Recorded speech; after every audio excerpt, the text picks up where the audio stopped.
성경 말씀은 사무엘하 13장입니다. 사무엘하 13장 23절에서 29절 말씀, 그리고 37절에서 39절 말씀을 우리 한 절씩 교독하도록 하겠습니다.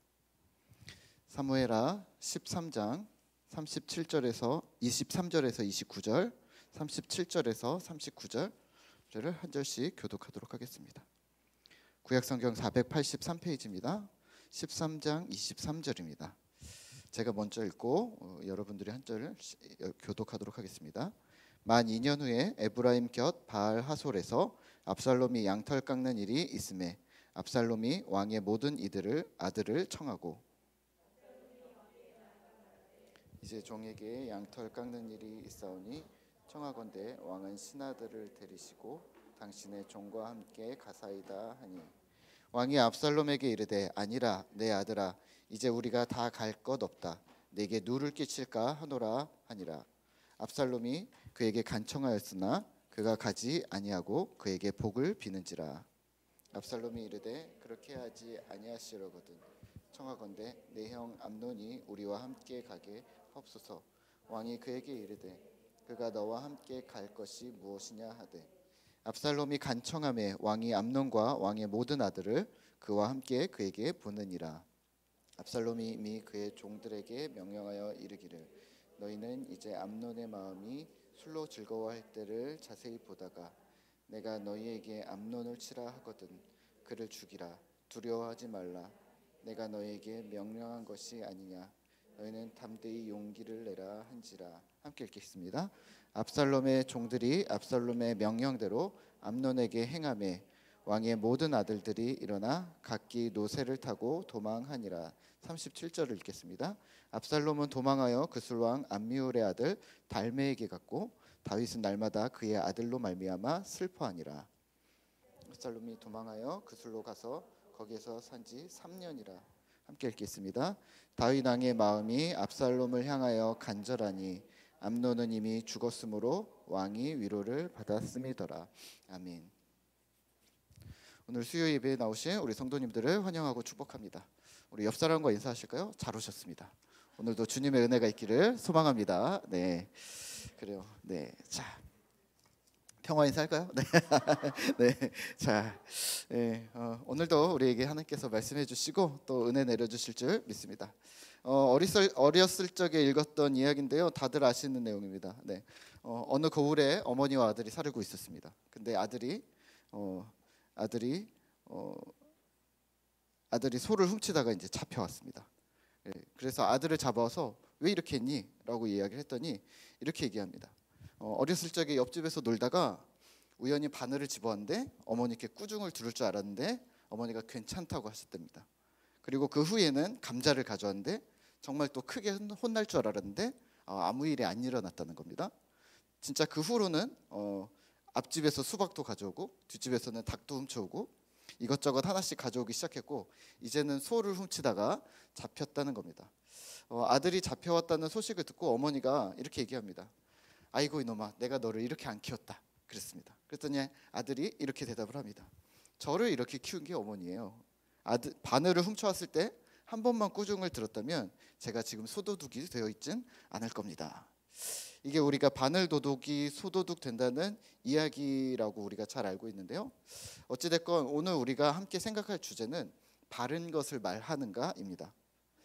저도 아이를 키우다 보니까 이런 이야기를 많이 들었었습니다. 지금은 또 안 그런데요, 예전에 한 10년 전에만 해도, 첫째 아이 낳았을 때만 해도 우리 아이 기죽이지 않도록 혼내지 말고 큰 소리 치지 말고 안 돼, 하지 마, 부정적인 거 말고 긍정적으로 이렇게 해야지 저렇게 해야지 라고 해야지 아이가 바르게 또 건강하게 자른다라고 이야기를 하는 이야기를 많이 들었습니다.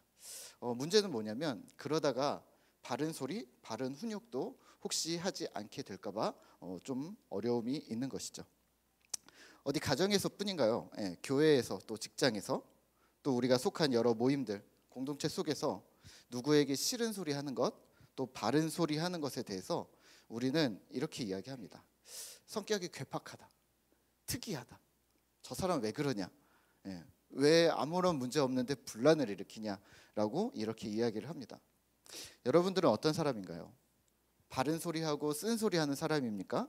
아니면 남들이 듣기 좋아하는 이야기만 하는 사람입니까? 물론 적절히 조절하셔야죠. 네, 너무 이것만 하셔도 안 되고 너무 저것만 하셔도 안 되고. 오늘 성경에서는 아주 높은 자리에 있었지만 그 바른 일들에 대해서 이야기하지 않았던, 말하지 않았던 다윗과 그의 가문이 등장합니다. 전사였고, 싸움의 용맹스러운 전사였고, 하나님 앞에 바로 서려고 일생을 노력했던 다윗과는 어울리지 않는 사건이 오늘 13장에서 또 등장을 하고 있습니다. 오늘 본문을 보면 13장 전체를 읽어보시면요, 안타깝고 분개할 사건들이 일어납니다. 도대체 왜 이런 일들이 일어나는지 이해할 수 없는 다윗의 집안의 막장 드라마 같은 일들이 아주 꼬여서 마구 일어나고 있습니다.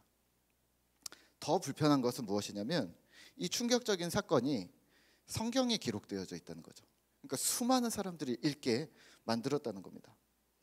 오늘 본문을 읽으면서 우리는 무엇을 교훈으로 삼아야 하고 하나님의 인도하심을 오늘 본문을 통해 어떻게 받아야 하는지 좀 막막한 느낌이 있습니다. 13장을 우리가 얼마 전에 큐티를 했잖아요. 13장을 큐티를 하면서 여기서 우리가 하나님이 뭘 원하시는 걸까? 그것도 여기를 한 3군데로 잘랐었거든요. 3군데로 잘라놓은 것에서 우리는 어떤 내용들을 가져와야 되는가? 라는 고민이 엄청 많게 되는데요. 하지만 그 주제와 중심 사상은 의외로 간단합니다. 사무엘하 11장 이후로 계속해서 흐르는 중심 주제는 뭐냐면 공의가 바로 서지 않으면 문제가 생긴다는 것입니다. 무슨 말일까요? 오늘 본문의 주인공은 압살롬입니다. 압살롬이 아주 분노합니다. 왜냐하면 압살롬은 셋째였는데요. 첫째 형 암논이 압살롬의 여동생 다말을 강간했습니다. 압살롬과 다말은 이복 동생이었습니다. 아버지는 같고 어머니는 다른 형제간에 이런 참담한 사건이 발생을 했습니다. 그리고 이 참담함 앞에 직면한 사람들인 가족들 있잖아요. 이 가족들은 아무 말도 하지 않았습니다. 그도 그럴 것이 지금 이 집안의 상황이 사실은 말이 아닙니다. 아버지인 다윗이 밧세바를 범했잖아요. 그리고 우리아를 죽이는 사건이 있었잖아요. 가족들은 다 알았겠죠. 나단 선지자가 와서 그렇게 난리를 쳤는데, 그리고 얼마 지나지 않아 암논과 다말 사이에 참담한 사건이 또 일어납니다. 성경에서는 이 두 사건이 같은 해 아니면 혹은 1년 남짓한 시간 간격이라고 이야기를 합니다. 그러니까 아버지가 사건을 일으키자마자 조금 있다가 바로 이 사건이 동시에 일어났다고 볼 수 있는 거죠. 하지만 이 다말 사건에 대해서는 아무도 공식적으로 언급하지 않습니다. 오늘 본문 13장 21절에 보시면 다윗이 심히 노하였다라고는 말하지만 구체적인 행동은 하나도 취하지 않습니다. 언급되어져 있지 않습니다. 어쩌면 다윗은 이렇게 생각했을 수 있죠. 밧세바 사건 이후 얼마 안 됐기 때문에 다윗은 자신이 잘잘못을 가리는 일이 적합하지 않았다라고 생각했을지도 모릅니다. 내가 무슨 자격이 있어서. 혹은 큰 아들 암논을, 첫째니까 암논을 아껴서 그냥 무마해 주었는지도 모릅니다. 혹은 주변의 사람들은 왜 말이 없었는가? 왕족의 사건이니까 말을 할 수 없었는지도 모릅니다. 여하간 이 중범죄를 범한 암논에게는 아무 일이 일어나지 않았습니다. 다말은 고통 중에 있었고 그 친오빠인 압살롬은 복수의 칼을 갈았습니다. 몇 년을요? 2년을요. 다윗의 밧세바 사건과 암논 사건의 다른 점은, 차이점은 하나님의 공의와 정의를 바로 잡았는가 그렇지 않았는가입니다. 다행히 다윗의 사건 중에는 선지자 나단이 그 공의, 정의를 바로 잡습니다. 이렇게 얘기합니다. 왕이여, 당신이 죄를 범했습니다. 여호와의 말씀을 업신여기고 하나님 보시기에 악을 행했습니다. 다윗이 이렇게 고백합니다. 12장 13절에서는 이렇게 얘기하는데요. 내가 여호와께 죄를 범하였노라. 정의가 선포되었고 다윗에게는 회개할 기회에 회개를 할 수가 있었습니다. 그리고 그 사건은 징벌과 용서가 뒤섞여서 정리가 어찌됐건 됐습니다. 밧세바를 통해 낳은 아들이 죽었고 나단 선지자는 이렇게 말을 했습니다. 정리를 하는데 이렇게 얘기합니다. 12장 14절인데요. 이로 말미암아 여호와의 원수가 크게 비방할 거리를 얻게 하였으니 당신이 낳은 아이가 반드시 죽으리이다 하고. 아이가 죽은 것에 포커스 맞추시지 마시고요. 오늘은 여호와의 원수가 크게 비방할 거리를 얻게 하였다. 이 부분에 포커스를 맞추면 어떨까요? 암논과 다말 사건은 사실은 이런 일이 없었습니다. 나단 선지자는 어디 갔습니까? 모르겠습니다. 나단 선지자가 사실 올 수도 있었지만 이미 다윗과 그 주변에 수많은 인물들이 있었습니다. 특히나 오늘 이 잘못을 바로잡아야 하는 책임은 아버지인 다윗에게 있었습니다. 또 왕인 다윗에게 있었습니다. 하지만 다윗은 가만히 있었습니다. 그리고 정의를 바로잡지 않은 그러한 상황은 복수심을 더욱 크게 깊게 만들었습니다. 그리고 오늘 본문에 우리가 읽은 것처럼 또 참극이 일어나게 됩니다. 복수심을 2년이나 품고 있던 압살롬이 결국에는 암논을, 첫째 형을 살해한 겁니다. 그리고 또 문제는 뭐냐면 그리고 또 아무 일도 일어나지 않았습니다. 39절입니다. 다윗 왕의 마음이 압살롬을 향하여 간절하니 암논은 이미 죽었으므로 왕이 위로를 받았음이더라. 아멘. 3년을 얼굴을 안 보았다고 하는데 정확히 그 범죄에 대한 정의와 공의를 세우는 일은 일어나지 않았습니다. 다윗은 압살롬을 쫓아가지도 않았고 암논은 죽었으니까 정을 끊었는지 그게 되는지 모르겠는데 하여튼 그랬다고 합니다. 본문에서는 압살롬을 향하여 마음이 간절했다고 하지만 원문에서는 3년이 지난 시점에 그 분노의 감정이 그냥 사그라들었을 뿐이라고 표현합니다. 그러니까 너무 막 보고 싶거나 이랬던 것도 아닌 거죠. 그리고 이후에 우리가 알다시피 다윗과 압살롬이 이제 어렵게 화해하게 되는데요. 그 큰 은혜를 입은 압살롬은 또 거꾸로 반역을 일으켜서 아버지 다윗을 죽이려 하고 또 입에 담지도 못할 참극을 벌이고 결국에는 압살롬 역시 죽습니다. 오늘 본문 그리고 사무엘 하에서 말하고 있는 논점은 무엇일까요? 네, 그렇습니다. 정의가 기본이라는 말입니다. 정의를 바로 세우지 않으면 더 큰 문제가 생긴다는 것을 염두에 두셔야 합니다. 신자에게 가장 중요한 책무 중에 하나는 정의를 세우는 일입니다. 한번 생각해 볼까요? 사울은 왜 버림을 당했나요? 네, 하나님의 말씀에 순종치 않았기 때문입니다. 블레셋과의 전투 직전에 제사를 드려야 하는데 사무엘이 늦게 온 거죠. 그래서 사울이 급한 마음에 자기가 제사를 드립니다. 사무엘이 책망합니다. 하지만 사울은 회개하지 않았습니다. 또 아말렉을 진멸하라, 아무것도 남기지 말라 이렇게 얘기했는데 이 명령에 사울이 이렇게 얘기합니다. 하나님, 이렇게 해서 하나님께 제사 드리려고 좀 남겼습니다. 이게 더 낫지 않을까요? 자기 멋대로 행동합니다. 그 이후로는 계속해서 이런 동작들이 나옵니다. 갈멜에다가 내가 이겼다 기념비를 세웁니다. 사무엘이 말합니다. 하나님이 당신을 버리셨고 후회하십니다 라고 말합니다. 사울은 회개를 하긴 했다라고 나오지만 너무 늦어버렸습니다. 회개해야 할 때 회개하지 않았습니다. 그리고 방자히 행했고 버림받았습니다.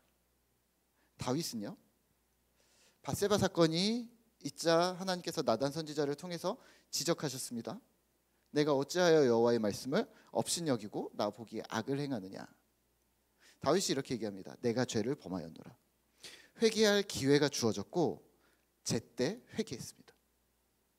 그러면 오늘 다말을 범한 암논은요, 또 암논을 죽인 압살롬은요, 그러니까 첫째와 셋째는요, 아무런 기회가 없었습니다.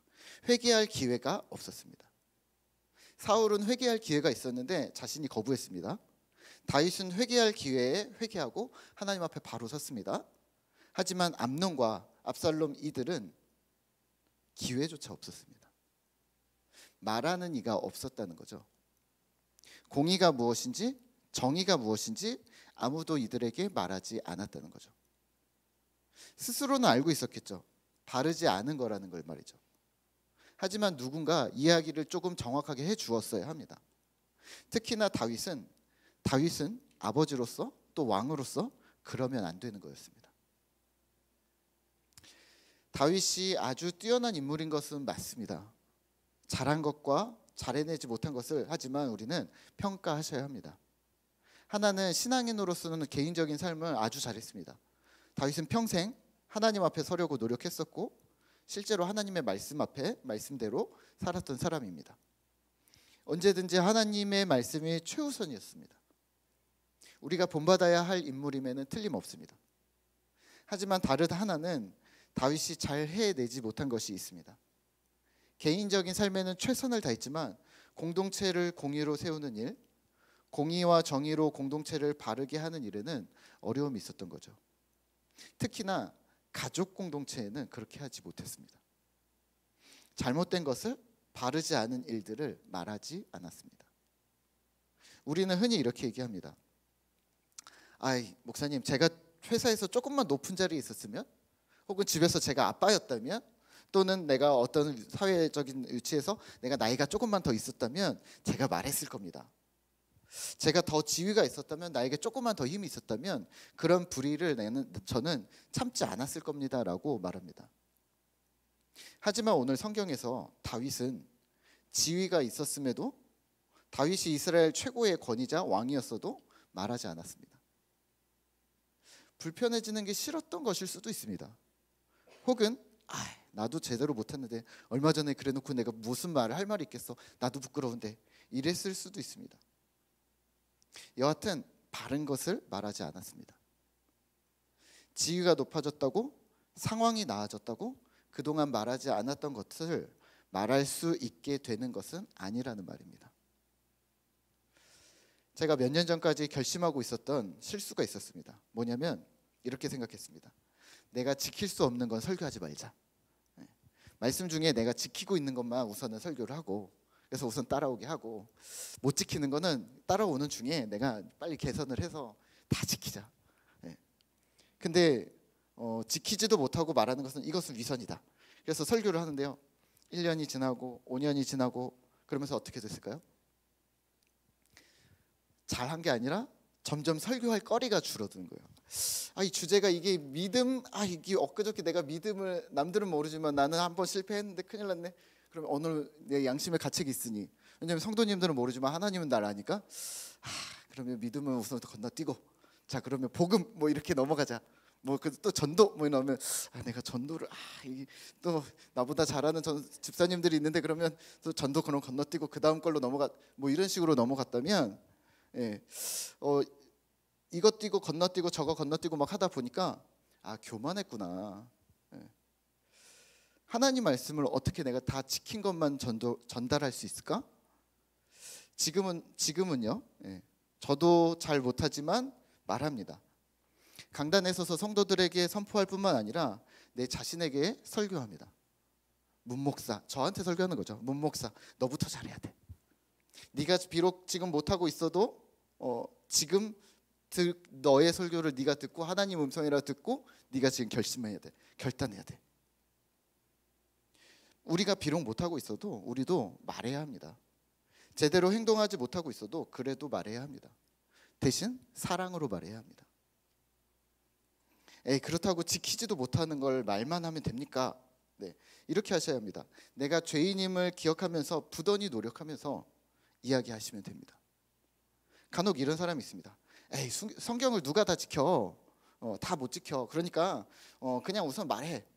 그래서 이거 틀렸고 저거 틀렸고 막 이렇게 얘기를 해. 그렇게 말하시면 양심에 화인 맞은 것처럼 말하는 게 되버립니다.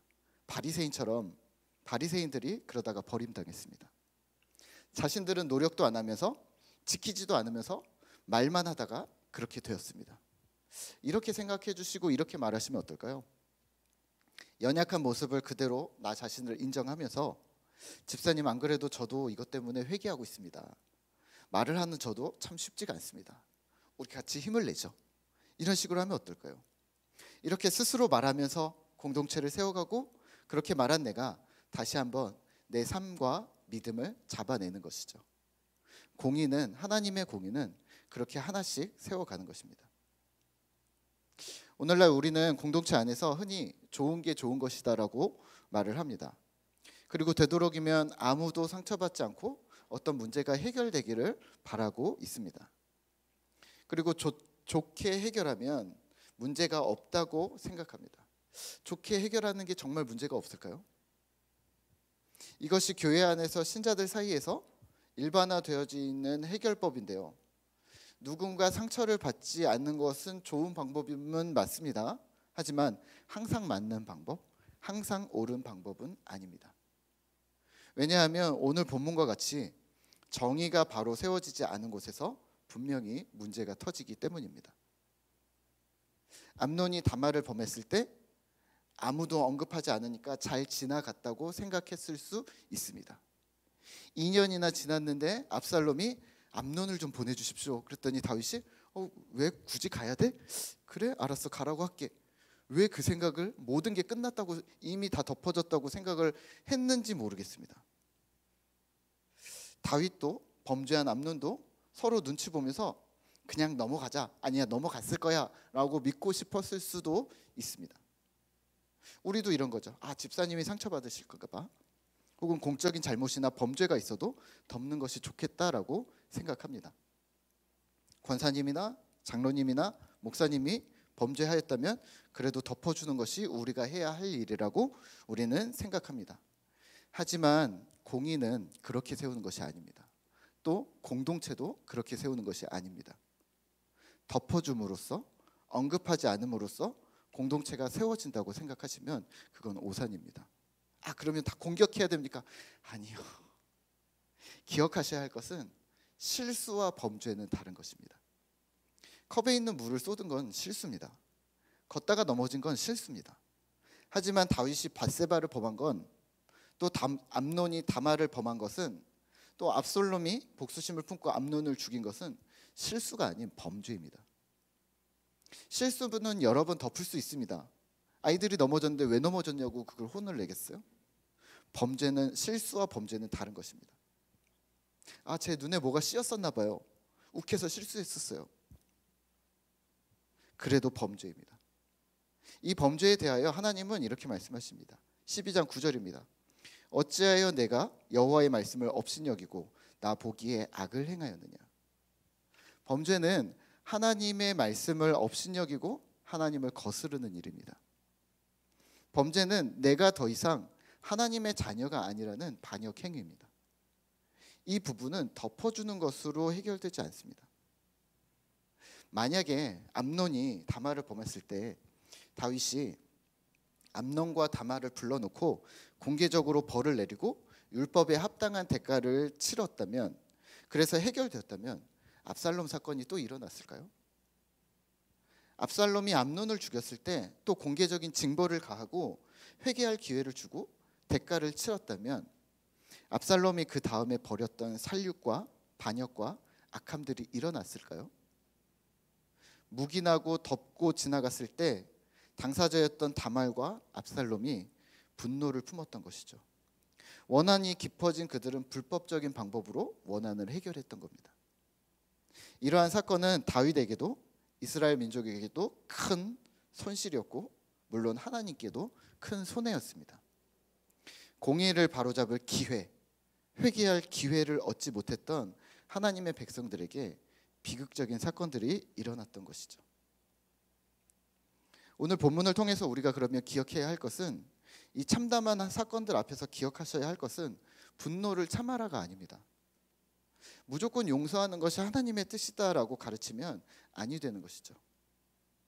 신자인 우리는, 하나님의 백성인 우리는 우리의 삶 속에서 정의와 공의를 바로 세워야 한다는 것을 먼저 가르쳐야 합니다. 교회 안의 실수와 연약함은 덮는 것이 맞습니다. 하지만 범죄와 악함은 바로 잡아야 합니다. 다시는 그러지 못하도록 안전장치를 마련하셔야 합니다. 마태복음 18장 15절에서 17절인데요. 내 형제가 죄를 범하거든 가서 너와 그 사람과만 상대하여 권고하라. 만일 들으면 내가 내 형제를 얻을 것이요, 만일 듣지 않거든 한두 사람을 데리고 가서 두세 증인으로 말미암아 확증하게 하라. 만일 그들의 말도 듣지 않거든 교회의 말하고 교회의 말도 듣지 않거든 이방인과 세리와 같이 여기라. 아멘. 다윗이 범죄했습니다. 하지만 다윗은 개인이 아니라 하나님이 세우신 왕입니다. 이스라엘의 대표자 하나님의 사람이었습니다. 하나님께서는 이것을 알고 있었던 거죠. 세상이, 이방 민족이 다윗을 주목하고 있다는 것을 알고 계셨겠죠. 여호와라는 신이 붙드는 이스라엘, 그리고 다윗이라는 인물이 어떻게 하고 있는지 세상은 주목하고 있었던 겁니다. 이번 주에 우리가 묵상하게 될 성경 말씀들을 보시면 다윗이 압살롬에게 쫓겨났는데 다윗이 어딜 가겠어요?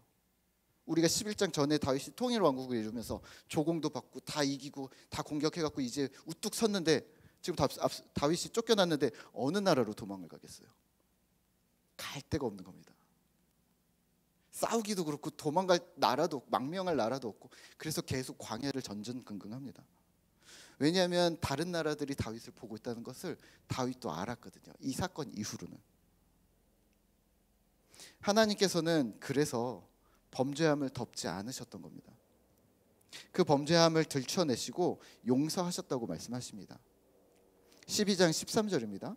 다윗이 나단에게 이르되 내가 여호와께 죄를 범하였노라 하매 나단이 다윗에게 말하되 여호와께서도 당신의 죄를 사하셨나니 당신이 죽지 아니하려니와. 하나님 나라의 공의는 이렇게 세워나가는 겁니다. 나의 범죄가, 나의 약함이 나 개인의 범죄가 아니라 하나님 나라의 대표인 내가, 신자의 표본인 내가 죄를 범했다고 생각하셔야 합니다. 나 하나쯤이 어때? 제가 무슨 신자의 대표입니까?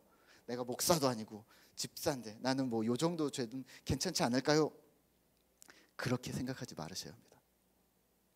나 하나 때문에, 이렇게 쉽게 생각하는 우리 하나 때문에 정의가 세워지지 않는 세상이 되어버렸고, 나단 선지자도 말한 것처럼 이로 말미암아 여호와의 원수가 크게 비방할 거리를 얻게 하였으니.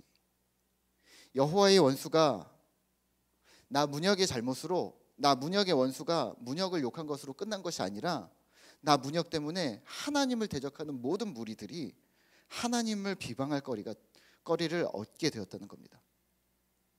그것도 크게 말입니다.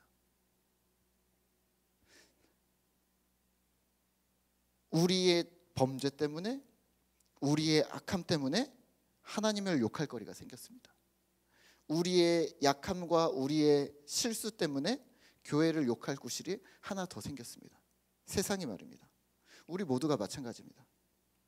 공의가 세워지지 않는 곳에 비방할 거리가 생겼고, 그뿐 아니라 더 큰 문제들이 계속해서 이어지고 있다는 것이죠. 한국 교회가 이것을 잘 못해왔습니다. 스스로 하나님 앞에 서는 것, 믿음을 지키는 것, 이 일은 부단히 노력해왔습니다. 잘했습니다. 마치 다윗과 같이 말입니다. 개개인을 각각을 보면 참으로 신실하고 믿음이 좋으신 분들이 많습니다.